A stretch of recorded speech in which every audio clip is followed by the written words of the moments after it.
السلام عليكم ورحمة الله وبركاته. الحمد لله وحده لا شريك له، والصلاة والسلام على من لا نبي بعده، وعلى آله وصحبه والمهتدين بهدايته إلى يوم الدين. أما بعد، فأعوذ بالله من الشيطان الرجيم. بسم الله الرحمن الرحيم. يا أيها الذين آمنوا كتب عليكم الصيام كما كتب على الذين من قبلكم لعلكم تتقون.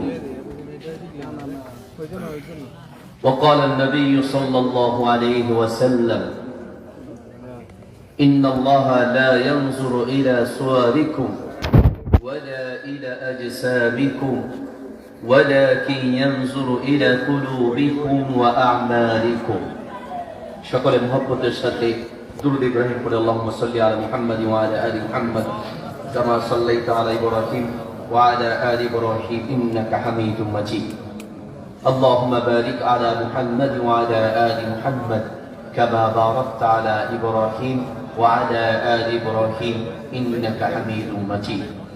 অধ্যকারী মতবিহীন যুব সমাজ ও গ্রামবাসীর উদ্যোগে আয়োজিত আজকের ইসলামিক সাংস্কৃতিক অনুষ্ঠান এবং তাফসীরুল কোরআন মাহফিলের মোহতারাম সম্মানিত শ্রদ্ধেয় সভাপতি জনাব মুহাম্মদ হারিস সাহেব, উপস্থিত মোহতারাম সম্মানিত ওলামায়ে কেরাম, দীর্ঘ সময় ধরে আলোচনা করছিলেন মাওলানা কারি শাব্বির আহমদ সাইফি আকরামাহুল্লাহ, মাওলানা আব্দুল ওয়াদুদ সাহেব সহ আরো সম্মানিত ওলামায়ে কেরাম, দিন ইসলাম প্রিয় মুসলিম ভাইয়েরা, পর্দার আড়াল থেকে শুনছেন দিনী মা ও বোনেরা, সর্বপ্রথম আল্লাহ রাব্বুল আলামিনের শুকরিয়া আদায় করছি। আলহামদুলিল্লাহ, আলহামদুলিল্লাহ। আমাদের দেশের একটি ভালো দিক হচ্ছে আমাদের দেশের মানুষ আলহামদুলিল্লাহ ওয়াজ মাহফিল শুনতে আগ্রহী। যে পরিমাণ ওয়াজ মাহফিল আমাদের বাংলাদেশে হয়, মনে হয় না যে বিশ্বের অন্য কোনো দেশে এত ওয়াজ মাহফিল হয়। আলহামদুলিল্লাহ, এটা আল্লাহর শুকরিয়া। কিন্তু দুঃখের বিষয় হচ্ছে আমাদের দেশে যেই পরিমাণ ওয়াজ মাহফিল হয় সেই পরিমাণ পরিবর্তন কিন্তু আমাদের মাঝে নাই। কারণ আমরা ওয়াজ মাহফিলে আসি কিছু শিখার চেয়ে কানের মজা নেয়ার জন্যই আমাদের শ্রোতারা বেশিরভাগই আসে।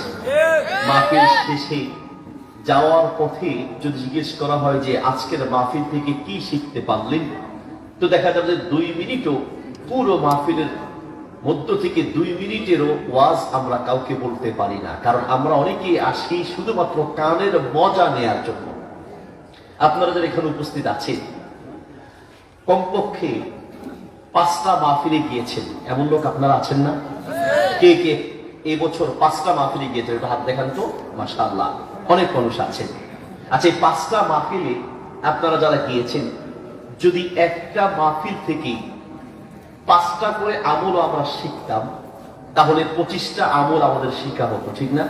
এখানে যারা হাত তুলেছেন, একজন দাঁড়িয়ে বলতে পারবেন যে হুজুর আমি 5টা মাহফিল থেকে 25টা আমল শিখেছি অথবা 25টা শিক্ষণীয় বিষয় শিখেছি? হয়তো আমার জানা মতে একজনও হয়তো বলতে পারবেন না, ঠিক না? কারণ আমরাও ওয়াজ করি আপনাদের কানে মজা দেওয়ার জন্য, অনেকেই, সবাই না আলহামদুলিল্লাহ। আবার আমাদের অনেক শ্রোতাও আসে কানের মজা নেওয়ার জন্য।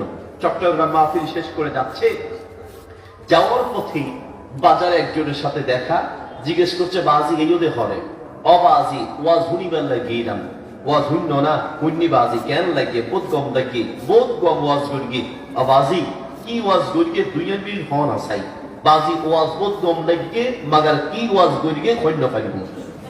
ওয়াজ খুব ভালো হয়েছে, খুব ভালো লেগেছে, কিন্তু কি ওয়াজ করেছে এটা বলতে পারবো না। এটা আসলে ওয়াজ মাহফিলের আসল উদ্দেশ্য নয়। দোস্ত আমার, যারা মাহফিলের আয়োজন করেছে তারা জানে এই মাহফিলটা খুব অল্প সময়ে, আমার একটা মাহফিল মিস হওয়ার কারণে খুব অল্প সময়ে উদ্যোগ নিয়ে মাহফিলটার আয়োজন করেছে। যেই সমস্ত তরুণ যুবকরা মাহফিলের আয়োজন করেছে, খোঁজ দিলে দেখবে যে কয়েকদিন ঠিক মতো ঘুমাতে পারে নাই, কয়েক রাত ঠিক মতো ঘুমাতে পারে নাই, কয়েকদিন পর্যন্ত পেরেশানি অক্লান্ত পরিশ্রমের মাধ্যমে এই মাহফিলের আয়োজন হয়েছে। মাহফিল মানে হচ্ছে নিজেকে পরিবর্তন করা, মাহফিল মানে হচ্ছে মাহফিল থেকে কিছু শেখা, মাহফিলের অর্থ হচ্ছে নিজের জীবনকে পরিবর্তন করা। ঠিক কিনা?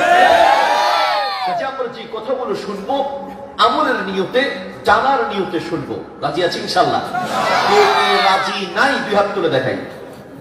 মাশাআল্লাহ, ফেনীর মানুষ তো চালাক আছে। নোয়াখালী নাকি? আচ্ছা মাশাআল্লাহ, ফেনী বলা যাবে না, তা আপনাদের ভাষা আমাদের ভাষা তো কাছাকাছি, বেশি পার্থক্য নেই, বলা যায় সীমানার মধ্যে আছে। যাই হোক, জাযাকুমুল্লাহ খায়র। আমাদের সামনে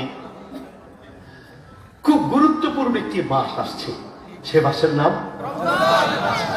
আমরা মনে প্রায় জন জানি।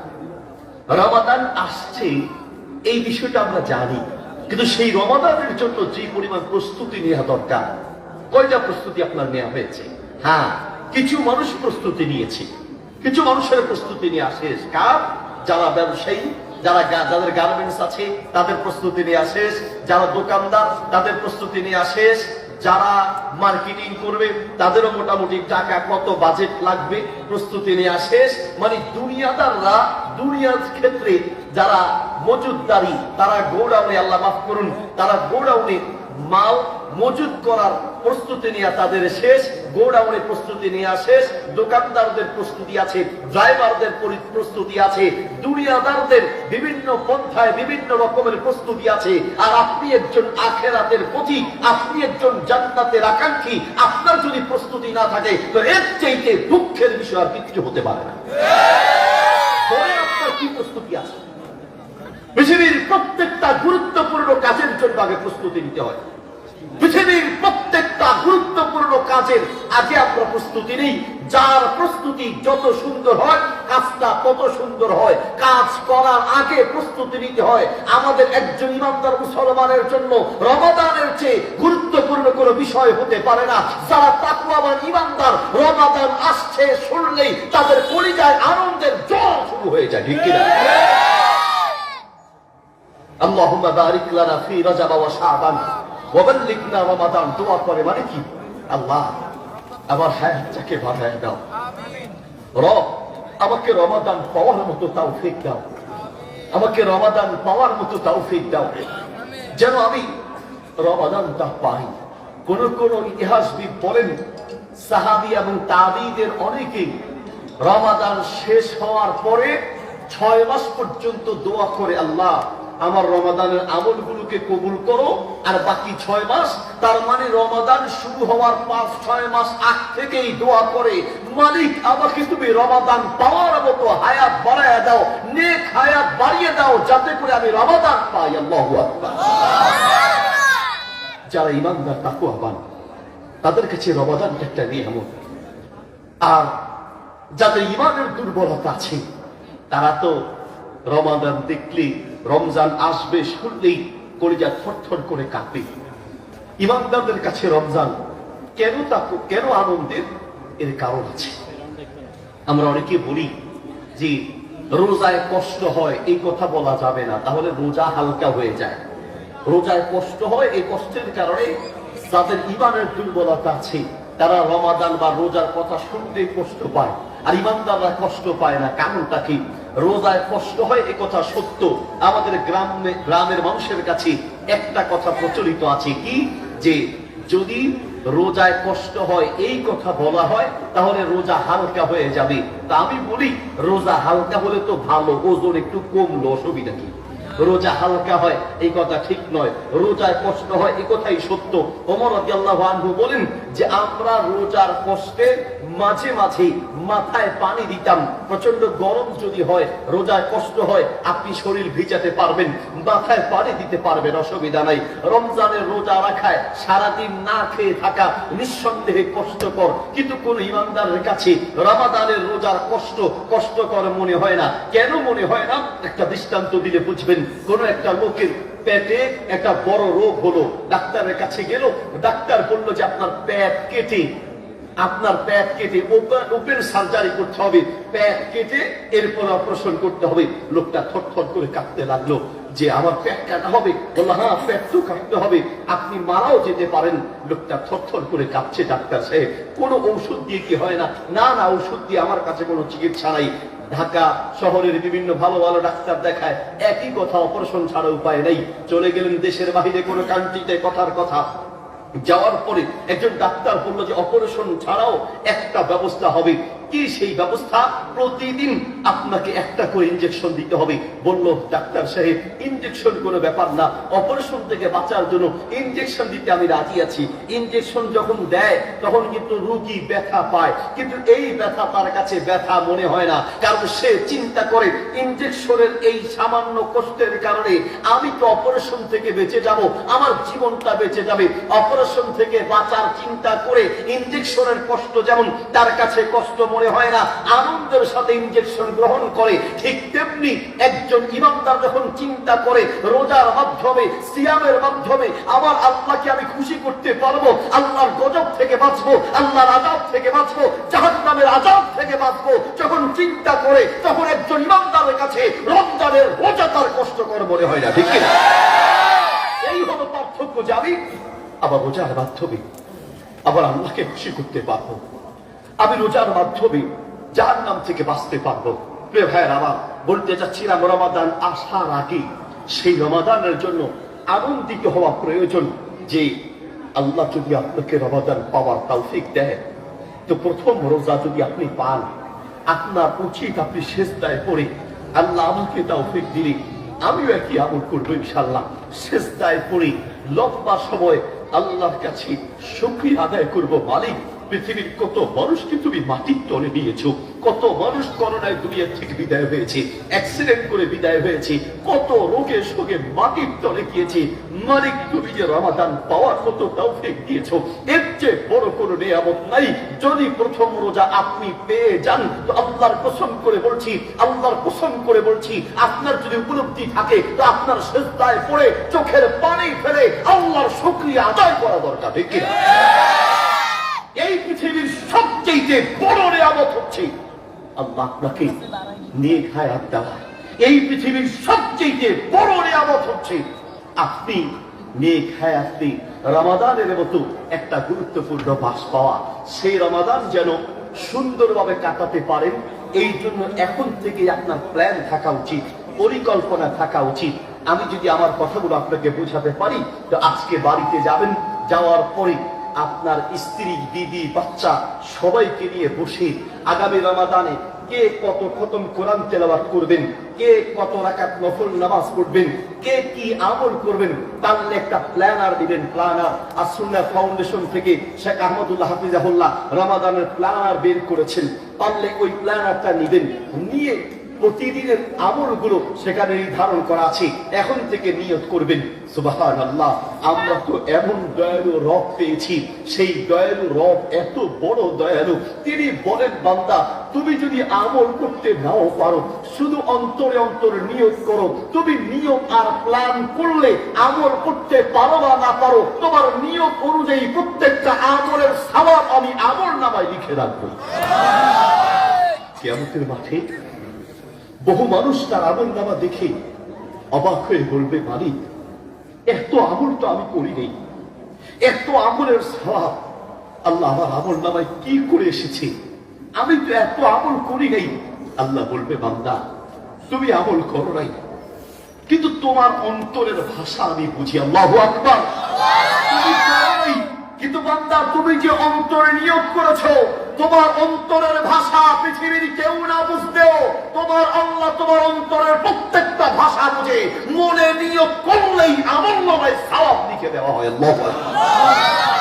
কোন বান্দা যখন আমলের নিয়োগ করে, সাথে সাথে আল্লাহ সওয়াব লিখে দেন। গুনাহের নিয়োগ যখন করে, আল্লাহ ফেরেশতাদেরকে বলেন, ফেরেশতারা আমার বান্দা গুনাহের নিয়োগ করেছে, এখনো তো গুনাহ করে নেই, গুনাহ করলে তারপরে লিখবা, তাও সুযোগ দিবা যে তওবা করে কিনা দেখবা, আর আমল নিয়ত করলেই সাথে সাথে লিখে রাখবা। কেমন দয়ালু রব পেয়েছে। আল্লাহু আকবার। মুসা আলাইহিস সালামের যুগে একবার অভাব দেখা দিয়েছে, একজন লোক, প্রচন্ড অভাব, মানুষের চারদিকে হাহাকার। অভাব কাকে বলে আল্লাহ আমাদেরকে বুঝিয়ে দিয়েছেন। বন্যা, এদিকে পানি উঠেছিল, সেই দিন বুঝিয়ে দিয়েছি। ফেনী শহরে এসএসকে রোডে আলকিমি হসপিটালের পাশে আমার একটা মাদ্রাসা আছে। আমার 4টা মাদ্রাসার একটা হচ্ছে আলকিমি হসপিটালের পাশে। আমার ওই মাদ্রাসা সামনের যে রাস্তা এবং এসএসকে রোড আপনারা জানেন, সাঁতার কাটতে হয়েছে, সাঁতার কেটে কেটে পার হতে হয়েছে। অভাব যে মানুষকে কতটা বিপদে ফেলতে পারে, আবার এখনো সেই দৃশ্য মনে আছে। আমরা আলহামদুলিল্লাহ আমাদের আসুন্নাহ ফাউন্ডেশনের পক্ষ থেকে এবং আমাদের পক্ষ থেকে আমরা বিভিন্ন সহযোগিতা করেছিলাম। কিছু সহযোগিতা আপনাদের এলাকাও আলহামদুলিল্লাহ পৌঁছানো হয়েছে। আসুন্নাহ ফাউন্ডেশন অনেক ত্রাণ আপনারাও পেয়েছে, ঠিক কিনা? আমার মনে আছে সেই দৃশ্য আমার চোখে এখনো ভাসে। অভাবে মানুষ যে কতটা বিপদে পড়তে পারে। আমরা চিরা দিচ্ছিলাম, শুধু চিরা, বল্লহি শুধু চিরা। কারণ আসুন্নাহ ফাউন্ডেশন থেকে আর কিছু পাঠাতে পারলে প্রথমত চিরা পাঠিয়েছিলেন। তা আমি চিরাগুলো যখন আমরা দিচ্ছিলাম, আমি নিজ হাতে দিচ্ছিলাম। আপনারা হয়তো আমার পেজে ভিডিওগুলো দেখেছেন। সেখানকার, মানে শহরের কথা বলছি, এসএসকে রোডের আশেপাশের 5 তলা 6 তলা বিল্ডিং এর মালিক, শত শত কোটি টাকার মালিকরা পর্যন্ত 1 কেজি 2-2.5 কেজি 3 কেজি চিরা, মানে অল্প অল্প চিরা নেওয়ার জন্য পর্যন্ত এসে লাইন ধরেছে। 1000 কোটি টাকার, শত কোটি টাকার মালিকরা পর্যন্ত সেই দিন 1 কেজি চিরার জন্য অভাবে পড়েছিল। আল্লাহু আকবার। পানির বোতলের জন্য তো হাহাকার, চিরার জন্য হাহাকার। কি বলবো আপনাকে, অভাব যে মানুষকে কতটা বিপদে ফেলতে পারে। তো মুসা ইসলামের যুগের একটা লোক, তিনি এই অভাবের মুহূর্তে হাঁটছেন। মানুষের অভাব দেখে তার হৃদয়টা হাউমাউ করে কেঁদে উঠেছে। সে চোখের পানি ছেড়ে দিয়ে আল্লাহকে বলতে লাগলেন, রব, আমার তো তেমন কিছু নাই। আমার যদি এই মরুভূমির সমান বালুকণা থাকতো, এই সমস্ত বালুকণা সমান যদি আমার সম্পদ থাকতো, আমি সব আল্লাহ মানুষের মাঝে বিলিয়ে দিতাম তোমার সন্তুষ্টির জন্য। আমি সব মানুষের মাঝে বিলিয়ে দিতাম। আল্লাহ সুবহানাহু ওয়া তাআলা মুসা আলাইহিস সালামের কাছে ওহী নাযিল করলেন, মুসা, যাও আমার বান্দাকে গিয়ে বলো, আমার বান্দা যে মনে মনে নিয়ত করেছিল মরুভূমির বালুকণা সমান সম্পদ থাকলে সে আল্লাহ রাস্তায় দান করে দিত, আমি তার অন্তরের ভাষা বুঝতে পেরেছি। আমার বান্দাকে গিয়ে জানায়া দাও, বালুকণা সমান, মরুভূমির বালুকণা সমান অর্থ আর সম্পদ আমার রাস্তায় দান করলে যে পরিমাণ সওয়াব হতো, আমি আল্লাহ সেই পরিমাণ সওয়াব তার আমলনামায় লিখে রেখেছি। আপনি জীবনের অনেক কথা আপনার স্ত্রীকে বোঝাতে আপনি ব্যর্থ হয়েছেন, আপনার সন্তানকে আপনি বোঝাতে ব্যর্থ হয়েছেন, আপনার বিবি বাচ্চাকে বোঝাতে আপনি ব্যর্থ হয়েছেন। বলেছেন একটা, বুঝেছে আর একটা, বলেছেন একরকম, বুঝেছে আর এক রকম। আল্লাহ বলে, আমি তোমার এমন দয়ালু রব, আমার কাছে বলতে হয় না, আমি তোমার অন্তরের ভাষা বুঝি। সুবহানাল্লাহ বলেন। মুসা আলাইহিস সালামের যুগে এক মহিলা এসে বললেন, মুসা আনতা কালিমুল্লাহ, তুমি তো আল্লাহর সাথে কথা বলো। ও মুসা, তুমি যখন আল্লাহর কাছে যাবে, আল্লাহর কাছে একটু আবদার করে দিই, আইয়ার সুকারি ওয়ালাদান, আল্লাহ যেন আমাকে একটা সন্তান দেয়। মুসা আলাইহিস সালাম গেলেন, যাওয়ার পরে বারবার বললেন, আল্লাহ আপনার কাছে আপনার বান্দি একটা সন্তান চেয়েছে। আল্লাহ বললেন, জাআলতু লাহা আকিমান, আমি তাকে বন্ধা বানিয়েছি, বন্ধা, আমি তাকে বন্ধা বানিয়েছি, তার কোনো সন্তান হবে না। মুসা আলাইহিস সালাম এসে মহিলাকে বললেন, আল্লাহ বলেছেন তোমার কোনো সন্তান হবে না, আল্লাহ তোমাকে বন্ধা বানিয়েছে, বন্ধা। কি বলো আমার সন্তান হবে না? মুসা আরেকবার যাও, আবার কি একটু বলো তুমি। আবার গেলেন, 3 বার গিয়ে বলার পরেও আল্লাহ তাআলা একই কথা বললেন, জাআলতু লাহা আকিমান, আমি তাকে বন্ধা বানিয়েছি, তার সন্তান হবে না। মহিলা যাওয়ার সময় মুসাকে বলল, ও মুসা, তাহলে শোনো, আমি আর তোমার কাছে নিচে আসবো না।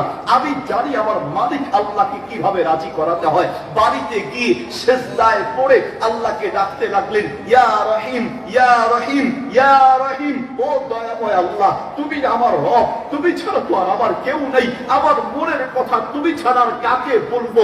আমার একটা সন্তান লাগবে, একটা সন্তান দাও মালিক, একটা সন্তান দাও। আবার নাকি ইয়া রহিম, হে চির দয়াময় আল্লাহ। কয়দিন পরে তার সন্তান হলো। মুসা আলাইহিস সালামের কাছে গিয়ে বললেন, মুসা দেখো আল্লাহ আমার উপরে দয়া করেছেন, আল্লাহ আমাকে সন্তান দিয়েছেন। মুসা বলল, তোমার সন্তান? ওয়াল্লাহি, আবার সন্তান, আবার সন্তান। চলে গেলেন পাহাড়ে, গিয়ে বললেন, আল্লাহ তুমি বলেছো সে বন্ধা সন্তান হবে না, আর এখন দেখলাম তার সন্তান হলো। আল্লাহ বলেন, মুসা আমি ঠিক করেছি, আমি তাকে বন্ধা বানিয়েছিলাম, কিন্তু আমার বন্ধা যখন আমার বান্দি যখন আমাকে ইয়া রহিম বলে চিৎকার করে ডাক দেয়, আমি আল্লাহকে দয়ালু বলে বিশ্বাস করে ডাক দেয়, আমি সেই দয়ালু আল্লাহ দয়া না করে থাকি কি করে? আমি আল্লাহ দয়া করে সেই বন্ধার ঘরে, আমি আল্লাহ তার বন্ধার ঘরে আল্লাহ আমার পক্ষ থেকে সন্তান দান করেছে। আমার পক্ষ থেকে আমি সন্তান দিয়েছি, আমি বন্ধা বানিয়েছিলাম, কিন্তু যখন আমাকে রহিম বলে চিৎকার করে ডাক দেয়, আমি আল্লাহ কি করে তার উপরে দয়া না করে থাকি? সেই দয়ালু রব আমরা পেয়েছি, কিন্তু আমরা আমাদের মনের কথাগুলো সেই আল্লাহকে আসলে বলতে জানি না, এই জন্য আমাদের মনের আশা পূরণ হয় না। প্রতিদিন প্রত্যেক রাতে প্রথম আসমানে এসে আপনার রব আপনাকে ডাকে। একটা বার তো আপনার চিন্তা করা উচিত, আপনার বাপ আপনাকে রেখে ঘুমায়, আপনার মা আপনাকে রেখে ঘুমায়, আপনার সন্তান আপনাকে রেখে ঘুমায়, সারা দুনিয়া আপনাকে রেখে ঘুমায়। আল্লাহ বলেন, আমি তোমার এমন দয়ালু রব, আমি তোমাকে রেখে এক সেকেন্ডের জন্য ঘুমাই না। লা তাখুযুহু সিনাতুন ওয়ালা নাওম, আমি এক সেকেন্ডের জন্য ঘুমাই না, আমি তোমার দিকে তাকায়া থাকি। বান্দা তুমি কখন আমাকে ডাকবে? তুমি ডাকতে দেরি হবে, আমি আল্লাহ শুনতে দেরি হবে না, ঠিক কি না? সেই দয়ালু রব পাওয়ার পরেও যদি আমাদের মনের কথাগুলো সে আল্লাহকে বলতে না পারি, তো এর চাইতে দুঃখের বিষয় কি হবে? রমাদানের এক নম্বর প্রস্তুতি হলো আমরা আমাদের ভালো ভালো আমলের নিয়ত করব। নিয়ত করা কাকে বলে? আর নিয়াতু হিয়া ইরাদাতুল কলব, নিয়ত হলো অন্তরের ইচ্ছার নাম। আর আমাদের দেশে নিয়ত মানি নাওয়াইতু আন উসাল্লি লিল্লাহি তাআলা। মাঝে মধ্যে একটু অপারেশন করতে হবে, খালি সাদা সিধা ওয়াজ করলাম আপনি খুশি আমি খুশি তাহলে হবে না। সমাজ পরিবর্তনের জন্য মাঝে মাঝে কিছু অপারেশনের দরকার, ঠিক কিনা? হয়তো মন খারাপ হবে, রাগ করবেন, সমাজের বিপরীতে যাবে। যদি সমাজের বিপরীতেও যায়, আপনার মনের বিরুদ্ধেও যায়, যেটা হক কথা সেটা মানতে হবে, ঠিক কিনা? নবী সাল্লাল্লাহু আলাইহি ওয়াসাল্লাম দোয়া করতেন, আল্লাহুম্মা আরিনাল হাক্কা হাক্কান ওয়ারযুকনা ইত্তিবাআহু। আল্লাহ হককে হক হিসেবে বুঝার তৌফিক দাও, আমিন বলেন। ওয়ারযুকনা ইত্তিবাআহু, আর হক মেনে নেওয়ার তৌফিক দাও। হক মানা যেমন কঠিন, হক বুঝাও কঠিন, হকের কথা বলাও তেমন কঠিন। আমাদের দেশে নিয়ত মানে নাওয়াইতু আন উসাল্লি লিল্লাহি তাআলা, এটার এত গুরুত্ব মাশাআল্লাহ। ইমাম সাহেব পিটাইতে পিটাইতে পিঠের চামড়া লাল করে ফেলছে, এরপরে মুক্তবের হুজুরে নাওয়াইতু আন শিখাইতে পারে নাই। ইমাম সাহেব রুকু থেকে উঠে সিজদায় চলে যায়, মুরব্বির নাওয়াইতু আন শেষ হয় না। হুজুর খালি প্যাস লাগে, খালি প্যাস, হুজুর খালি প্যাস লাগে, খালি প্যাস। ভাই আমার, নবী সাল্লাল্লাহু আলাইহি ওয়াসাল্লাম রমাদানের রোজারও একটা নিয়ত আমরা বানিয়েছি, নাওয়াইতু আন আসুম্মা গাদান। শব্দটা হচ্ছে আসুমা গাদান, আর আমরা বলি নাওয়াইতু আন আসুম্মা গাদা, গাদা বানিয়ে দিলাম নাওয়াইতু আন আসুম্মা। সঠিক উচ্চারণ হচ্ছে নাওয়াইতু, নিয়ত করেছি আমি, আন আসুমা রোজা রাখার, গাদান আগামীকাল, তার মানে আগামীকাল রোজা রাখার নিয়ত করেছি। কত বোকা হলে পরে এই আরবি নিয়ত আমরা পড়ি, কত বোকা হলে পরে আমরা পড়ি। কেন পড়ি আসলে আপনি বুঝেন নাই। আপনি যদি বুঝতেন তাহলে আপনি এই নিয়ত অন্তত আরবিতে আপনি বলতেন না। কেন এই নিয়তে ভুল কোথায়? নাওয়াইতু মানে নিয়ত করেছি, আর আসুমা রোজা রাখার, আসুমা মানে রোজা রাখার, গদান কবে? আগামীকাল। আপনারা বলেন বাংলায় দিন আগে আসে আর আরবিতে রাত আগে আসে। আজকে বাংলায় কি বার? আজকে বাংলায় মঙ্গলবার, ঠিক না? কতক্ষণ পর্যন্ত? রাতের 12টা পর্যন্ত। 12টার পরে কি হবে? বুধবার হবে, ঠিক না? আরবিতে সন্ধ্যা মানে মাগরিবের পর থেকেই কিন্তু বুধবার শুরু হয়ে গেছে। তার মানে আগামীকাল সন্ধ্যা, আজকের সন্ধ্যা থেকে আগামীকাল সন্ধ্যা পর্যন্ত হচ্ছে বুধবার আরবি হিসেবে, অর্থাৎ আরবিতে রাত আগে আসে, বাংলায় দিন আগে আসে। এখন আরবিতে যদি রাত আগে আসে, আপনি বুধবারে রোজা রাখবেন, তার মানে আগামীকাল। বাংলায় বললে যে আমি আগামীকাল রোজা রাখবো, ঠিক আছে।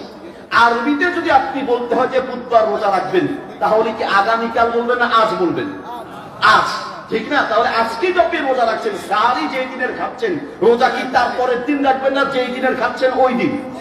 তাহলে যেই, ভালো করে বুঝবেন, যেই দিন আপনি সেহেরি বা সাহারি খাচ্ছেন, শব্দ হচ্ছে সাহারি, আমরা বলি সেহেরি, এখানেও ভুল করি। সেহেরুন মানে জাদু, আপনি কি জাদু খান? সাহারি মানে হচ্ছে শেষ রাতের খাবার, তাহলে আমরা মূলত সাহারি খাই। যাই হোক, এখন আপনি যেই দিনের সাহারি খাচ্ছেন, মূলত ওই দিনের রোজা আপনি রাখতে চাচ্ছেন, তাহলে আরবিতে বলা উচিত নাওয়াইতু আন আসুমাল ইয়াউমা, আর আপনি বলছেন নাওয়াইতু আন আসুমা গাদান, রোজা রাখবেন আজকে, আর আরবিতে বলছেন রোজা রাখবো কালকে। আপনি যদি বুঝতেন তাহলে আপনি আরবি নিয়োগ করতেন না, ঠিক কিনা? এবার আসেন আরবিতে নিয়োগ করা লাগবে কিনা। আন-নিয়াতু হিয়া ইরাদাতুল কলব, নিয়ত হলো অন্তরের ইচ্ছার নাম। আপনার অন্তরের ভাষা আল্লাহ বুঝে। আপনি যে নামাজ পড়তে গেলেন, আল্লাহ জানে যে আপনি নামাজ পড়তে যাচ্ছেন, নামাজে দাঁড়িয়ে কোন ওয়াক্তের কয় রাকাত নামাজ পড়ছেন, ফরজ, ওয়াজিব, সুন্নাত না নফল, এটা অন্তরে আসলেই নিয়ত হয়ে যাবে। আগামীকাল আপনি রোজা রাখবেন, এটা বাংলায় আগামীকাল যে রোজা রাখবেন, এটা আপনার অন্তরে যদি বাংলা ভাষায় আপনার ভাষাতে বলেন তাহলেই হয়ে যাবে। বলে হুজুর আরবিতে বললে অসুবিধা কি? আপনি তো আরবি বুঝেন না, এই জন্যই প্যাস লাগান। ইমাম সাহেব রুকু থেকে উঠে সেজদায় চলে যায়, মুরব্বির নাওয়াইতু আন শেষ হয় না, হুজুর খালি প্যাস লাগে। সালাসা বলবো না, আরবা বলবো না, কি বলবো হুজুর? খালি প্যাস লাগে, ঠিক কিনা? কেউ বলেছে আপনাকে প্যাস লাগাতে? যেই কয়দিন মুক্তবের হুজুর একটা বাচ্চাকে নাওয়াইতু আন শিখায়, অতদিনে কয়েকটা সূরা ঠিক মতো শিখাইতে পারতো। যতদিনে নাওয়াইতু আন শিখায়, ততদিনে ইচ্ছে করলে কয়েকটা সূরা শিখাইতে পারতো। বলবেন হুজুর অসুবিধা কি? অসুবিধা হলো এই যে আপনি ইসলামটাকে কঠিন করে ফেললেন। আমি এক মসজিদে নামাজ পড়তে গিয়ে মসজিদের সামনের দেয়ালে লেখা দেখলাম, নামাজ পড়িতে হলে প্রতি রাকাত নামাজে ৬০,০০০ মাসআলা রহিয়াছে, নামাজ পড়িতে হইলে ৬০,০০০ মাসআলা শিখিতে হইবে।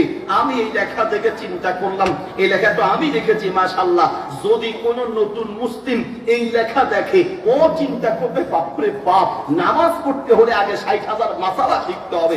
জীবনে ৬০,০০০ মাসআলা শিখাও সম্ভব না, নামাজ পড়াও সম্ভব না, মোরে ইসলাম গ্রহণ করারও দরকার নাই, সেই ইসলাম থেকে সরে যাবে। নবী সাল্লাল্লাহু আলাইহি ওয়াসাল্লাম বলেন, ইয়াসসিরু ওয়ালা তুয়াসসিরু, ইসলামকে সহজ করো, ইসলামকে মানুষের সামনে কঠিন করে তোলো না, ঠিক না? ইসলামকে আমরা এইরকম নতুন নতুন বিদাত দিয়ে, নতুন নতুন কুসংস্কার দিয়ে ইসলামটাকে আমরা কঠিন করে ফেলেছি। আপনি না জানার কারণে, আপনার কারণে উল্টা পাল্টা কথা আর উল্টো পাল্টা আমলের কারণে আজ ইসলামটা কঠিন হয়ে আছে। আপনি নিয়ত করবেন অন্তরে বাংলায় করলে হয়ে যাবে। এই নিয়ত দিয়ে আরো নতুন নতুন কিছু আবিষ্কার দিয়ে ইসলামটাকে কঠিন করে ফেলেছে। চট্টগ্রাম এক মসজিদে মিলাদ হবে, আর মিলাদ মানে তো সিন্নি, সিন্নি না দিলে মিলাদ নাই, জিলাপি নাই, কিচ্ছু নাই। তো মিলাদ হবে। এখন এক অন্ধকে ডেকে সভাপতি সাহেব বলছে, উড়া আজিয়া মসজিদ সিন্নি দিবে, সিন্নি হাবি না আওয়াজে সিন্নি হন্ডুইলা, সিন্নি তো নসিনি। বলছে সিন্নি খেলা আজকে মসজিদে সিন্নি দিবে। বলছে ভাই সিন্নি কাকে বলে? সিন্নি তো চিনি না, সিন্নি তো কোনোদিন দেখি নাই। বলছে বাজি ক্যা সিন্নি নসিনস আব্দে, সিন্নি ওইতে বকের টুইলা সাদা, সিন্নি হয়েছে কেমন? বকের মতো সাদা। এখন সে অন্ধ বলছে বাজি কি হতে নবুজি, আমার চোখ নাই, সিন্নি নসিনি, তার কেন সিনুম বগত নসিনি, বগত নদী। বলছে সিন্নি হলো বকের মতো সাদা, আর অন্ধ বলছে যে বকের মতো সাদা, তো বক আমি কি দেখছি? সিন্নিও দেখি নাই, বগত দেখি নাই। এবার ওই অন্ধ ব্যক্তিকে সভাপতি সাহেব বলছে বাজি কি আয় তোর হাত দে। হাত দিছে, হাত দেওয়ার পরে বলছে সিন্নি বলতে বকের টুল্লা, আর বক বললে সাম্বু দিলে শিকল, বিষ্ণু দিলে মুড়া। বক সিন্নি কেমন? বকের মতো। আর বক কেমন? বক হলো সামনে এরকম চিকন, পিছনে এরকম মোটা। তো ওই অন্ধ ব্যক্তি বলছে বাজি আল্লাহর কসম সিন্নি নহাইয়ুম গলা কাটি মরি যায়, সামনে দিয়ে চিকন, পিছন দিয়ে মোটা, এই সিন্নি খেলে আমার পেটে, আমার গলায় আটকে যাবে, আমি সিন্নি খাবো না। আসলে বুঝাইতে গেছে কি? সিন্নি উদাহরণ দিচ্ছি কিসের? বকের এইরকম ইসলামটাকে আমরা কঠিন করে ফেলেছি। নামাজ পড়তে যাবেন, কোন মাসআলা আপনার জানা নাই, কোন মাসআলা জানা না থাকলেও আপনাকে নামাজ পড়তে হবে। প্রিয় ভাই আমার, কোন মাসআলা আপনি জানেন না, সূরা কেরাত কিচ্ছু জানেন না, সমস্ত উলামায়ে কেরাম একমত। এবং সহিহ বুখারীর পক্ষে রওয়ায়াত আছে, মুসনাদ আহমদে আছে, সহিহুল জামি কিতাবে আছে, নামাজে দাঁড়িয়ে সুবহানাল্লাহ, আলহামদুলিল্লাহ, আল্লাহু আকবার, লা ইলাহা ইল্লাল্লাহ বলবেন। পুরাটা না পারলে যতটুকু পারেন ততটুকু বলবেন। সমস্ত নামাজ আল্লাহর কাছে কবুল হবে ইনশাআল্লাহ। ঠিক কি না? এত মাসালা, এত নিয়ত না পড়লে নামাজ পড়া যাবে না, মিথ্যা কথা। আপনি নামাজ পড়তেই হবে, কিচ্ছু জানেন না, শুধু সুবহানাল্লাহ পড়ে পড়ে আপনাকে নামাজ পড়তে হবে। নামাজ দাঁড়িয়ে পড়তে হয়, দাঁড়াতে পারেন না বসে নামাজ পড়বেন। বসে নামাজ পড়তে হয়, বসতে পারেন না শুয়ে আছেন, শোয়া অবস্থায় নামাজ পড়বেন।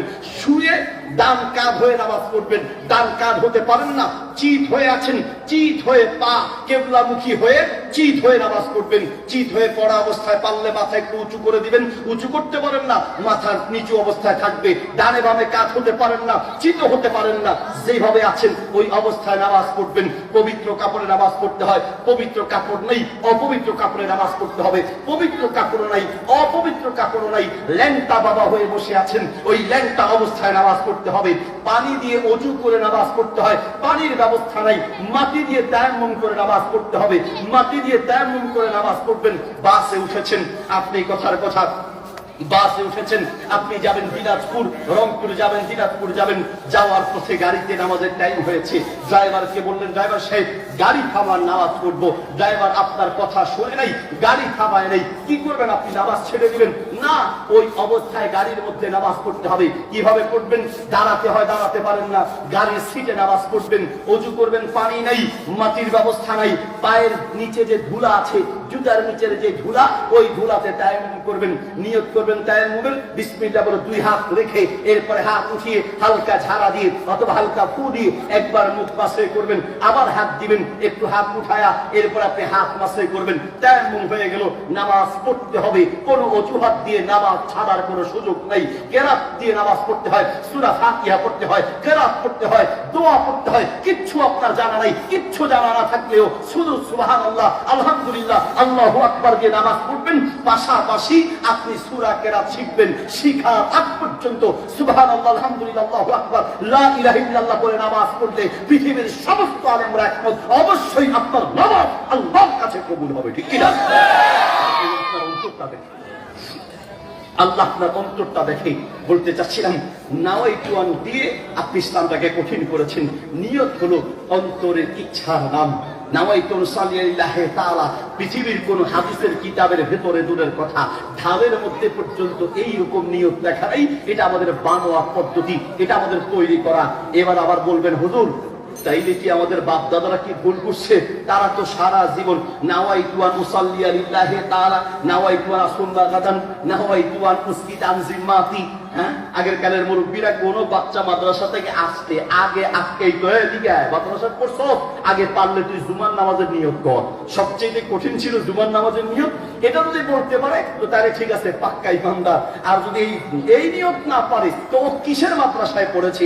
এই সমস্ত কারণে আমাদের বক্তব্যগুলোতে এখন এই নাওয়াইতু আন উসাল্লি লিল্লাহি তাআলা ট্রেনিং চলে। হুজুর যদি বলে যে না হুজুর এটা বলার দরকার নেই, চাচা এটা না পড়াইয়া কয়েকটা সূরা কেরাত শিখাই, ওই ইমামের 14 গোষ্ঠীর চাকরি চলে যাবে। এই জন্য ইমামরা অনেক সময় চাইলেও কথা বলতে পারে না, ইমামরাও বলবে না, খতিব সাহেবরা বলবে না, আর আমরাও যদি না বলি তাহলে সমাজে কোনো পরিবর্তন আসবে না। ঠিক কিনা? হুজুর বাইরে বাইরে ওয়াজ কেমনে করবেন?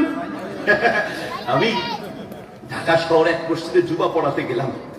তো মসজিদের সভাপতি সাহেব এসে আমাকে বললেন, হুজুর আপনি যে জুমা পড়াবেন, হুজুর আপনার সাথে একটু কথা বলতে চাই। বলে বলেন। বলছে, হুজুর আপনি যে জুমা পড়াবেন, আমি এই মসজিদের সভাপতি, হুজুর অস্ত্র জমা দিয়েছি, ট্রেনিং জমা দেইনি। তার মানে উনি একজন রিটায়ার্ড পারসন, সরকারি চাকরিজীবী ছিলেন। বলছে আমি অস্ত্র জমা দিয়েছি হুজুর, ট্রেনিং জমা দেইনি। তা আমি মনে করছি যে আমার মধ্যে সম্ভবত উল্টা ইনজেকশন দিবে। বিভিন্ন মাহফিলে গেলে আলহামদুলিল্লাহ আপনাদের সভাপতি বা আপনাদের দায়িত্বশীল যারা উল্টা পাল্টা কোনো ইনজেকশন দেয় নেই। বিভিন্ন মাহফিলে গেলে আমাদেরকে উল্টো ইনজেকশন দেয়, মসজিদের ইমাম নিয়োগ দিয়া, খতিব নিয়োগ দিয়া ইনজেকশন দেয়। হুজুর ওয়াজ করবেন বাইরে বাইরে, সিস্টেম মতো ওয়াজ করবেন। ওরে বাপরে বাপ, ওয়াজ আমাদেরকে শিখায়। মাশাআল্লাহ। প্রিয় ভাইয়ের আমার বলতে চাচ্ছিলাম, আমি একটু রাগ পেয়ে গেলাম। আমি বললাম, ভাই আপনি কি বলবেন বলেন, ওয়াজ যদি আমার শিখাইতে হয় তাহলে আমাকে দিয়ে ওয়াজ হবে না, আপনি ওয়াজ করতে হবে। বলছে হুজুর আপনি মাইন্ড করবেন না, বুঝার জন্য বলছে। বললাম হ্যাঁ বলেন। বলছে এইখানে যেহেতু অনেক শিক্ষিত লোক এবং প্রশাসনিক লোক এখানে আছে, এই জন্য খতিব সাহেবরা বক্তব্য দিতে গিয়া ভয়ে ভয়ে বক্তব্য দেয়। হুজুর আপনি সমাজ পরিবর্তনের জন্য যা বলা লাগে ইচ্ছে মতো আপনি বলবেন, যা মন চায় আপনি বলবেন। যদি এলাকা থেকে কোনো আঘাত আসে আমার বুকে আসবে, আপনার কোনো টেনশন নাই। আমি সেই দিন বললাম, যদি আপনার মতো সভাপতি সেক্রেটারি আর কেশিয়ার যদি বাংলার প্রত্যেকটা মসজিদে থাকতো তাহলে সারা বাংলাদেশ একদিনে পাল্টে যেত। ঠিক কিনা? বেশি কিছু লাগবে না তো, খালি সিদ্ধান্ত নেন। মতইনের যুব সমাজ যদি সিদ্ধান্ত নেয়, মসজিদের কমিটি যদি সিদ্ধান্ত নেয়, মসজিদের সভাপতি সেক্রেটারি কেশিয়ার এলাকার যুবকরা যদি সিদ্ধান্ত নেয়, আমাদের ইমাম সাহেব যার তার জানাজা পড়াবে না। ইমাম সাহেব যদি ঘোষণা দেয় কোন বেনামাজির জানাজা আমি পড়াবো না, কোন সুদখোরের ঘুষখোরের জানাজা আমি পড়াবো না। সেই বিয়ে বাড়িতে নাচ গানের অনুষ্ঠান চলবে, সেই বিয়ে পড়াতে আমি যাব না। যদি ইমাম আর মুয়াজ্জিন খতিব আর এলাকার যুবকরা সিদ্ধান্ত নেয়, সারা বাংলাদেশ একদিনে পাল্টে যাবে ইনশাআল্লাহ।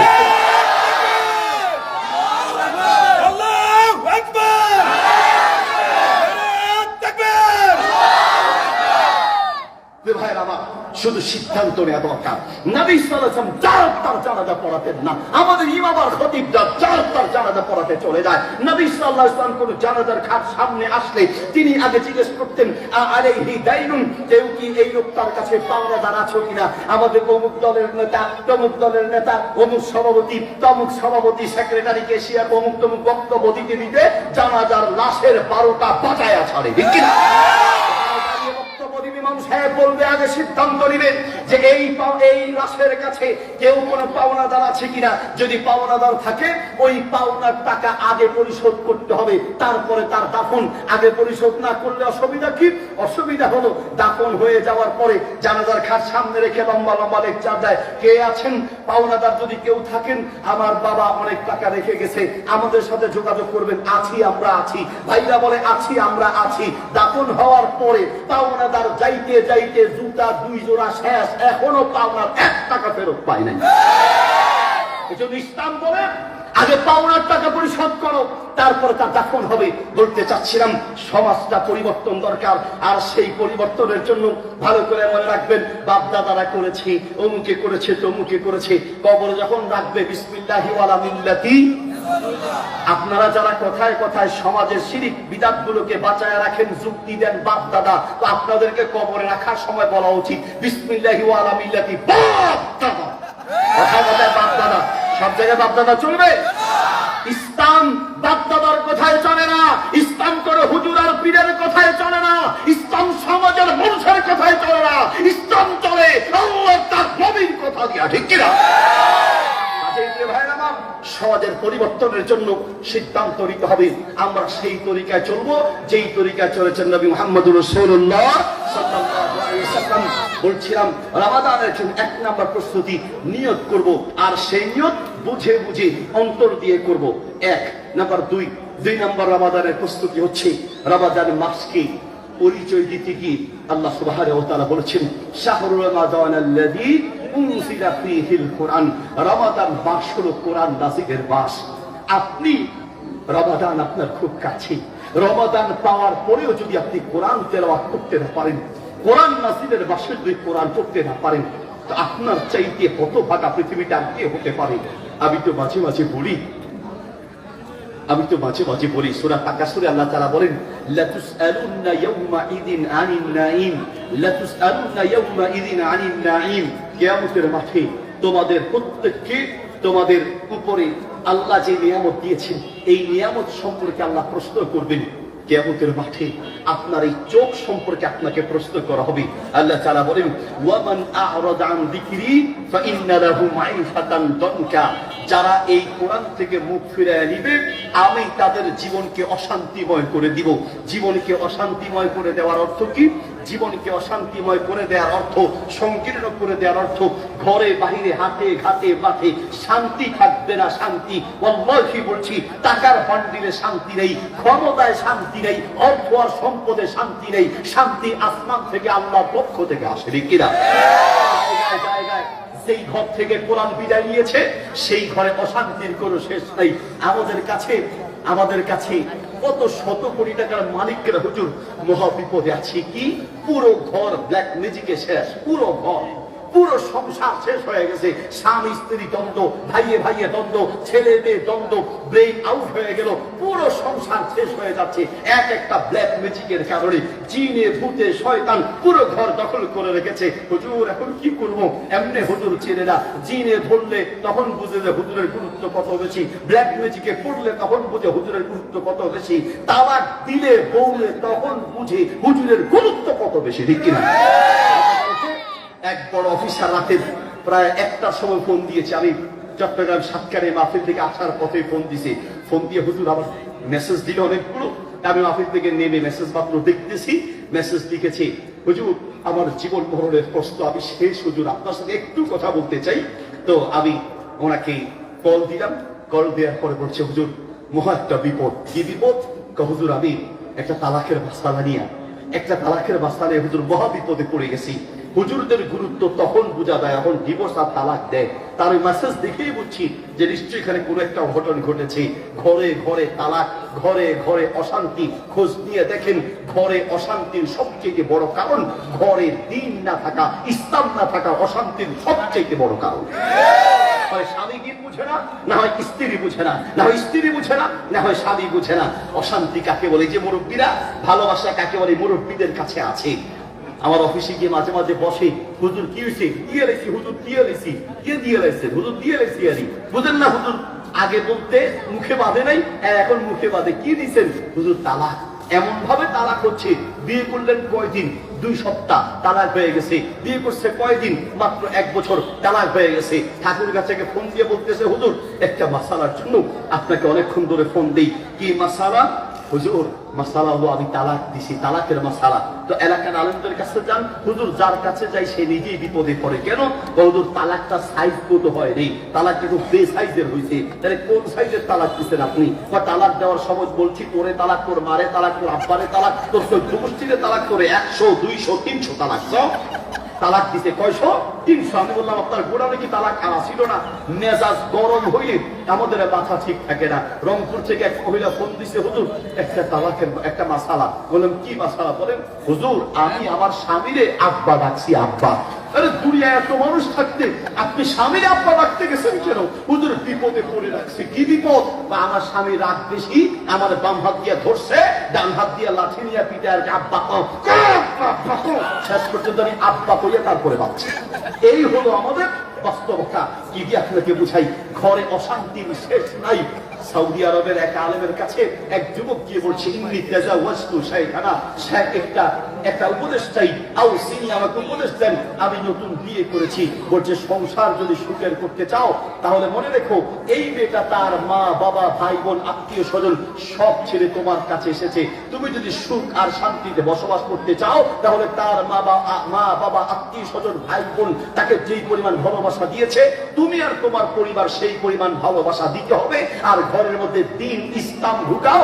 যেই ঘরে ইসলাম থাকবে সেই ঘরে শান্তি থাকবে, যেই ঘরে ইসলাম থাকবে না সেই ঘরে শান্তি থাকতে পারে না। ব্ল্যাক ম্যাজিক, ঘরে জিন ভূত শয়তানের আড্ডা থেকে বাঁচাতে হলে 1 নাম্বার কাজ করতে হবে, ঘর থেকে মূর্তি বের করতে হবে, ঘর থেকে ছবি বের করতে হবে। নায়ক নায়িকা নেতা নেত্রী খেলোয়াড়দের ছবি ঝুলায় রেখা আপনি ফ্যাশন শুরু করেছেন আর বলছেন হুজুর আপনি কিসে জানি ধরে হুজুর ধরে, কিসে যেন ধরে, ছাদের উপরে কি যেন হুজুর হাতে, মাঝে মাঝে হুজুর চকি সহ নাড়ায়। তো নাড়ায় তো এটাই তো কম করে, আপনারা তো নিয়ে খাবে ফালানোর কথা, ঠিক কিনা? ছবি, যেই ঘরে ছবি থাকে, যেই ঘরে মূর্তি থাকে, নবী সাল্লাল্লাহু আলাইহি ওয়াসাল্লাম বলেন লা তাদখুলুল মালাইকাতু বাইতান ফীহি কালবুন ওয়ালা তাসাবির। যেই ঘরে কোনো মূর্তি বা ছবি থাকে সেই ঘরে রহমতের ফেরেশতা প্রবেশ করে না। ঘরকে যদি শান্তিতে ভরপুর করতে হয় আল্লাহ তৌফিক দিলে, আবার কখনো যদি ইসলামী ঘর কাকে বলে এই বিষয়ে আলোচনা করি তাহলে দেখবেন আপনার ঘর আর ইহুদি খ্রিস্টানের ঘরের মাঝে কোনো পার্থক্য নাই, আপনার ঘর আর হিন্দুর ঘরের মাঝে পার্থক্য নাই, মুসলমানের ঘর আর হিন্দুর ঘরের মাঝে পার্থক্য থাকতে হবে, ঠিক কিনা? বলতে হয় এই মুরব্বীদেরকে জিজ্ঞেস করেন, আগে আমরা দেখেছি মাইত্যা গুদাম আছে না, চেনেন আপনারা? আগের কালে মুরব্বীরা হয়তো দেখেছেন মাইকা গুদাম সব সর্বোচ্চ 2টা রুম থাকতো, আর না হয় 1 রুম, বেশিরভাগই 1 রুমে বসবাস করেছে। বেশির থেকে বেশি একটু যদি আর্থিক ভালো থাকে তো 2টা রুম হয়তো থাকতো।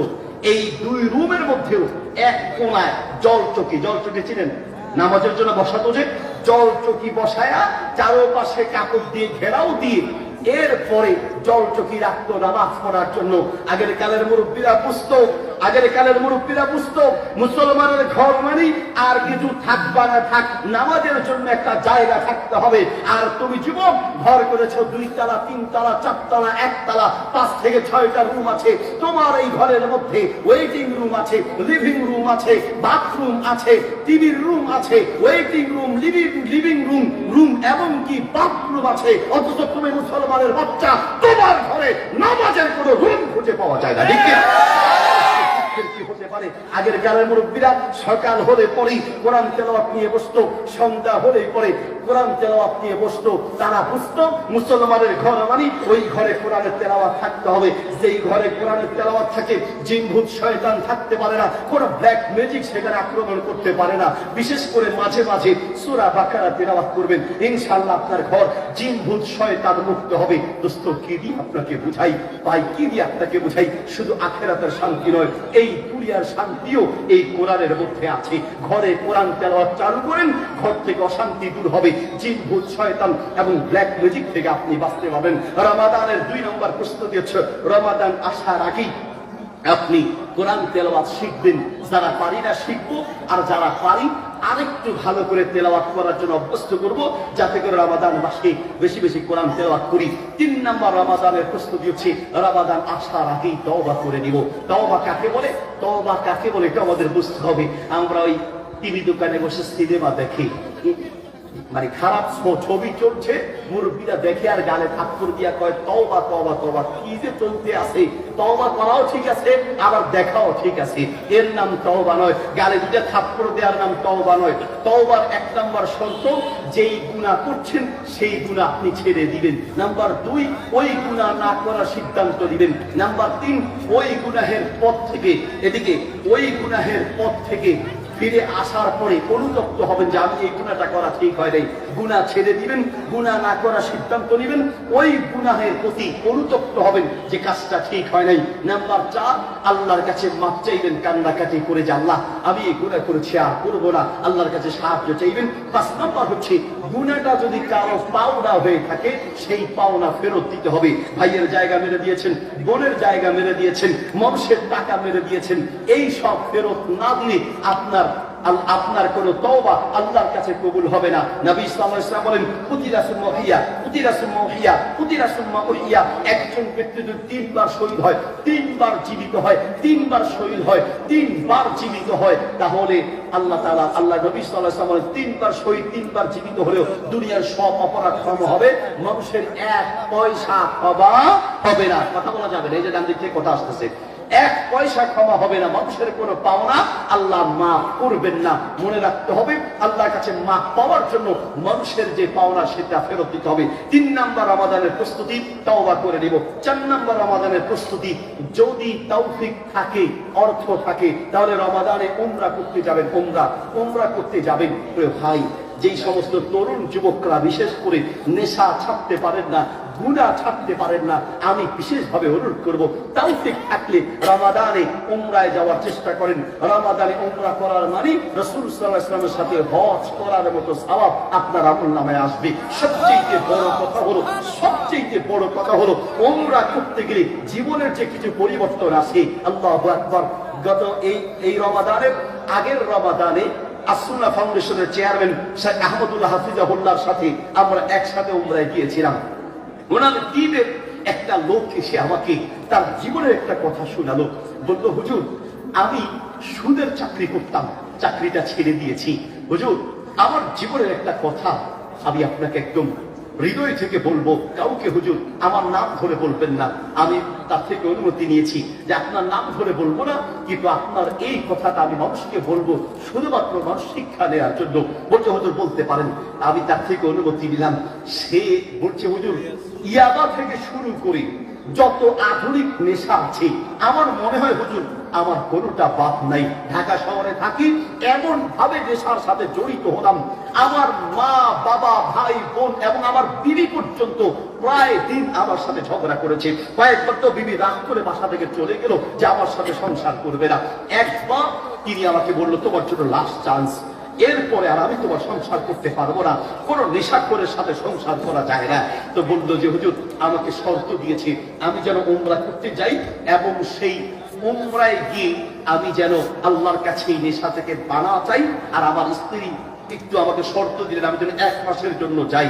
তা আমি ভাবলাম যেহেতু বলছে উমরায় যেতে, একটু ঘুরে আসি, অসুবিধা কি, জীবনে আর কখনো উমরায় যাইনি। হুজুর স্ত্রীর কথা মতো রাজি হয়ে গেলাম। তবে আমি বললাম 1 মাস পারবো না, প্রথমবার তো 15 দিনের জন্য যাবো।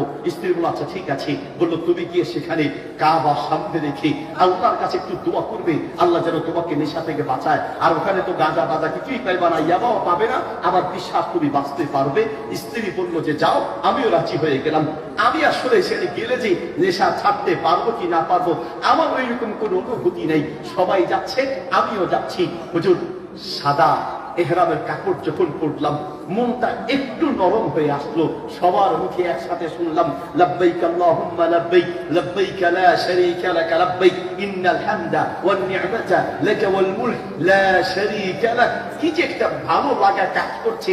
একসাথে পড়ছি, সাদা কাপড় এহরামের কাপড় পরে হাঁটছি। হাঁটতে হাঁটতে হুজুর কাবা দেখার জন্য, তাওয়াফ করার জন্য আমরা যাচ্ছি। তাওয়াফ করার জন্য আমরা যখন মসজিদে হারামে ঢুকছি, আপনারা যারা হজ উমরা গিয়েছেন আপনারা জানেন, কাবা তাওয়াফ করতে হলে অথবা কাবা স্পর্শ করতে হলে বা কাবা একদম কাছ থেকে দেখতে হলে একটু নিচুতে নামতে হয়। সমতল থেকে প্রায় 1-2 তলা পরিমাণ নিচে গেলে এসকেলেটারে অথবা সিঁড়িতে করে নামলে তারপরে কাবাটা সামনে পড়ে।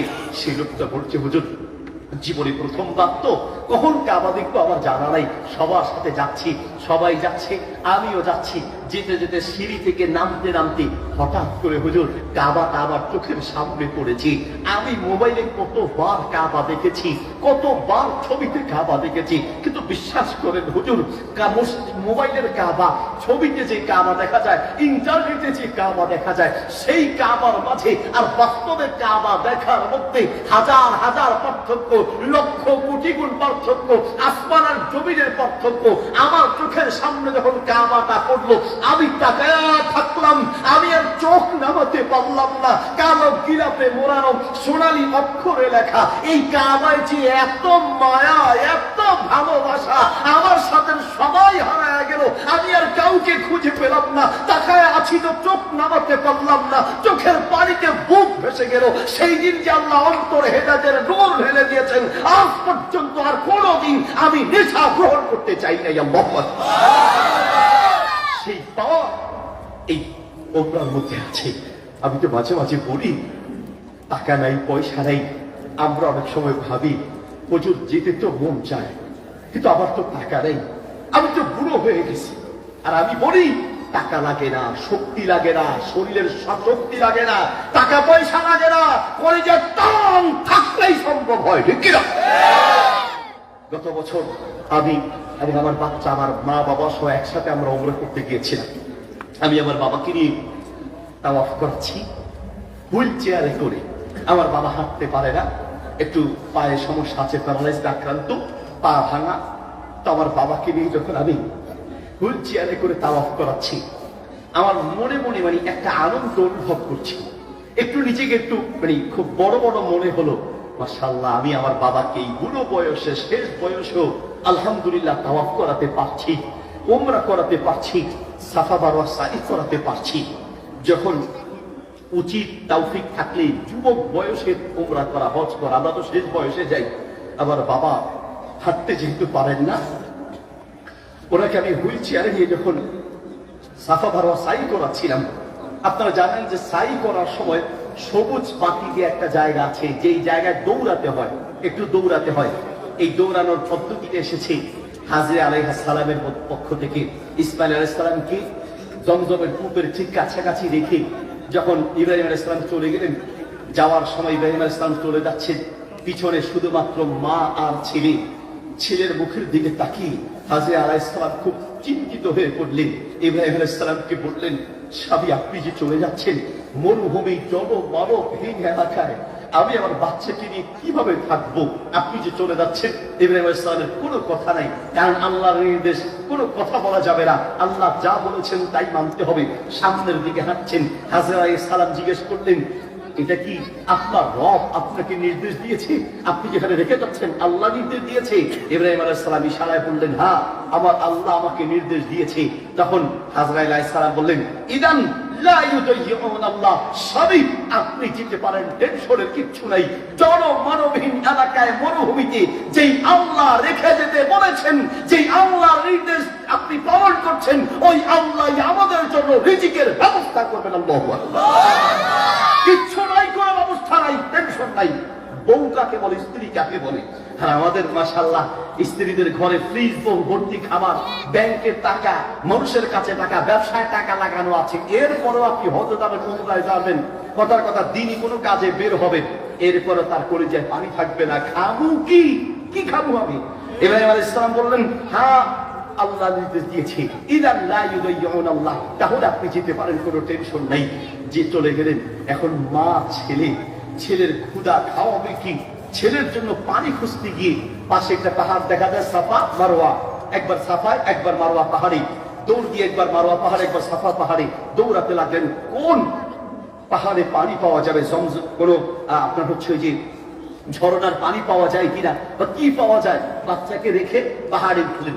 পাহাড়ে যখন উঁচুতে উঠেন তখন বাচ্চাকে দেখা যায়। এখন এক পাহাড়ে পায় নেই, আরেক পাহাড়ে যাবে, তো সাফা থেকে মারওয়ায় যাবে। যাওয়ার মাঝখানে যখন পাহাড় থেকে নামে, পাহাড়ে উঠলে তো বাচ্চাকে রাখছে পাহাড়ের উপর থেকে দেখা যায়, কিন্তু পাহাড় থেকে যখন নিচে নেমে আসে সমতলে, তখন আর বাচ্চাকে দেখা যায় না। এখন সামনের পাহাড়ে উঠলে তো দেখা যাবে, এই জন্য মাঝখানের জায়গাটা দৌড় দিয়ে গিয়ে ওই পাহাড়ে উঠতে চায়। ওখানে গেলে বাচ্চাকে দেখা যাবে। ওই পাহাড়ে যাওয়ার পরে পানি পায় না, আবার ভাবে যে মনে হয় ওই পাহাড়ে পাওয়া যাবে। বাচ্চার জন্য যে এইভাবে মায়ের দৌড়ানো, পরিশ্রম আর কান্না, এটা আল্লাহর কাছে পছন্দ হয়েছে। কিয়ামত পর্যন্ত সমস্ত হাজীদের জন্য সাফা মারওয়ায় দৌড়ানোকে আবশ্যক করে দিয়েছেন। আল্লাহু আকবার। বলছিলাম, আমার বাবাকে নিয়ে যখন সাফা মারওয়া সাই করাচ্ছি, দৌড়াচ্ছিলাম, তো বাবা তো যেহেতু দৌড়াতে পারেন না, বাবার মধ্যে আমি হুইল চেয়ারটা নিয়ে সেই সবুজ লাইটের ওই জায়গাটা দৌড়াচ্ছি। তো আমার বাবা মাঝে মাঝে গাড়ি দাঁড় করায় দিয়া কয়, আমি দাঁড়া, আমাকে দাঁড় করায় দাও। হাঁটতে পারে না, পায়ে ব্যথা। এরপরে উড়ে দৌড়াতে চায়। আমি বললাম, বাবা আপনি পড়ে যাবেন। কয়টা আমি, আমাকে একটু দৌড়াতে দিই। আমি বললাম, আমরা তো দৌড়াচ্ছি। বলছি, দৌড়াচ্ছ তো ঠিক আছে, কিন্তু আমি নিজে দৌড়ালে যে মজা পেতাম, সেটা তো তোর এই হুইল চেয়ারে বসে সেই মজাটা পাই না। যৌবনকাল ইবাদতের উত্তম সময়। নামাজ পড়ে বাবা বসে বসে দাঁড়াতে পারে না। প্রায় দিন বলি, আপনি বসে পড়লে দাঁড়ানো সওয়াব পাবেন। আবার মাসালা জিজ্ঞাসা, যেহেতু বয়স হয়ে গেছে, ব্রেন স্ট্রোক করা রোগী, আবার জিজ্ঞেস করি, আমি যে বসে নামাজ পড়ছি, আমি বসে নামাজ পড়লে দাঁড়িয়ে নামাজ পড়ার যে সওয়াব, সেই সওয়াব পাবো কিনা? আমি বলি যে হ্যাঁ, আপনি দাঁড়ায় নামাজ পড়ার যে সওয়াব সেটা পাবেন। এরপরে মাঝে মাঝে দাঁড়ায় যায়। আমরা মাঝে মাঝে রাগ করি, বলি, বাবা আপনি দাঁড়ায় গেলে তো আপনি পড়ে যাবেন। বলছে, বসে নামাজ পড়লে তো দাঁড়ানো সওয়াব পাওয়া যাবে, বুঝলাম, কিন্তু দাঁড়িয়ে নামাজ পড়ার যে তৃপ্তি, সেটা তো বসে নামাজ পড়লে পাই না। দোস্ত, জানি না কিভাবে বললে আপনি বুঝবেন, কোন শব্দ আর বাক্য দিয়ে বললে আমার কথাগুলো আপনার পরিচয় পর্যন্ত যাবে আমার জানা নাই। কথা খুব বেশি বললাম না। বলছিলাম, বাবা বৃদ্ধ মানুষ, তাকে নিয়ে তাওয়াফ করাচ্ছে হুইল চেয়ারে। মনে মনে আনন্দ লাগছে যে আমি বুড়ো বয়সে আমার বাবাকে তাওয়াফ করাচ্ছি, আলহামদুলিল্লাহ। পরে দেখলাম বিদেশি এক হাজি, সুবহানাল্লাহ, তার বাবা বসতেও পারে না, হাঁটতেও পারে না, বাবাকে কাঁধে করে করে তাওয়াফ করাচ্ছে। আমি মনে করেছিলাম যে আমি ভালো কাজ করছি, আমি দেখছি আমার চেয়ে ভালো কাজ করার লোক আছে। আমি সেই দিন বুঝলাম, সুবহানাল্লাহ, অর্থ সম্পদ আর শরীরের শক্তি লাগে না, কলিজার টান থাকলে আল্লাহর ঘরের কাছে যাওয়া যায়, ঠিক কিনা?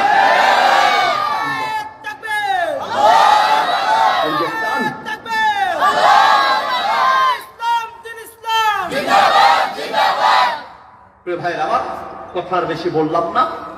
শেষ কথা হচ্ছে, আসুন রমাদানের জন্য প্রস্তুতি গ্রহণ করি। যার যে গুনাহের অভ্যাস আছে, সে অভ্যাসগুলো এখনই ত্যাগ করি, এখনই ছেড়ে দিই, তওবা করে ফিরে আসি, ভালো হয়ে যাই, তাহলে রমাদানটা সঠিকভাবে পালন করতে পারবো, ঠিক কিনা? ইনশাআল্লাহ রমাদান আসার আগে গুনাহের অভ্যাস ছেড়ে তওবা করবো, এবং রমাদানের মাসআলা মাসাইলগুলো জানার চেষ্টা করবে। এটা রমাদানের প্রস্তুতি।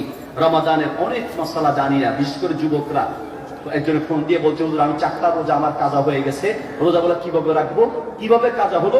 হুজুর আমার স্বপ্ন দোষ হয়েছে, এই জন্য ওই দিনের রোজা ভেঙে ফেলেছি। নাউজুবিল্লাহ, স্বপ্ন দোষের কারণে রোজা ভাঙে না, বেয়াদবি মাফ করবেন। হস্ত মৈথুনের কারণে এটা কবিরা গুনাহ। আবার একদিকে মাস্টারবেশন বা হস্তমৈথুন যেটাই বলেন কবিরা গুনাহ, ওইটার কারণে একদিকে গুনাহ হবে, রোজা ভেঙে যাবে। সহবাস করে রোজা ভেঙে যাবে, ইচ্ছাকৃত কেউ বীর্যপাত ঘটালে রোজা ভেঙে যাবে, কিন্তু আপনার স্বপ্নদোষের কারণে রোজা ভাঙবে না। এরকম অনেকগুলো কারণ আছে। রক্ত বের হয়েছে, রক্ত বেশ বের হয়েছে, তাহলে রোজাটা হালকা হয়ে গেছে, তার রোজা রেখে লাভ কি ভাঙা ফেলি? রক্ত বের হলে আপনার রোজা ভেঙে যাবে, এরকম করে মাসালা নাই। আপনি ইচ্ছাকৃত যদি অধিক পরিমাণ রক্ত দেন, যেই পরিমাণ রক্ত দেওয়ার কারণে আপনি দুর্বল হয়ে যাবেন, সেটার কারণে রোজা ভাঙবে। কিন্তু সামান্য পরিমাণ রক্ত দিলে, যেমন ডায়াবেটিস পরীক্ষার জন্য রক্ত দিলেন, অথবা রক্ত পরীক্ষার জন্য রক্ত দিলেন, অথবা কোনো কারণে কেটে গিয়ে রক্ত বের হয়েছে, তাহলে রোজা ভাঙবে না। এরকম অনেক মাসালা আছে, এই মাসালাগুলো এখনই জানবো রোজা আসার আগে। রাজি আছি ইনশাআল্লাহ? জাযাকুমুল্লাহ খায়র, বারাকাল্লাহু ফিকুম। আমার বড় ছেলেকে নিয়ে এসেছি, ওকে একটু আলোচনা করতে দিব। এরপরে কিছু প্রশ্ন আছে, এত প্রশ্ন আগে জানলে তো ওয়াজ না করে এগুলো একটু দিলে ভালো হতো। যাই হোক, তো আমার বড় ছেলে আছে, ওর আলোচনা আপনারা শুনবেন নাকি ইনশাআল্লাহ? চিনেন আপনারা ওকে? কে কে চিনেন দেখি হাত দেখান তো। মাশাআল্লাহ, এত ভক্ত, আমার চেয়ে বেশি। ওরে আগে দেই না, কারণ ওরে আগে দিলে আমার পাম শেষ হয়ে যায়, আমার আর কেউ আর শুনতে চায় না, এই জন্য ওরে শেষে দিই। তো ওর কথাগুলো শুনতে একটু নীরব হয়ে শুনতে হবে। হাঁটা চলা যে কোনো বক্তা একটু সমস্যা হয়, ঠিক আছে? কি বলবেন?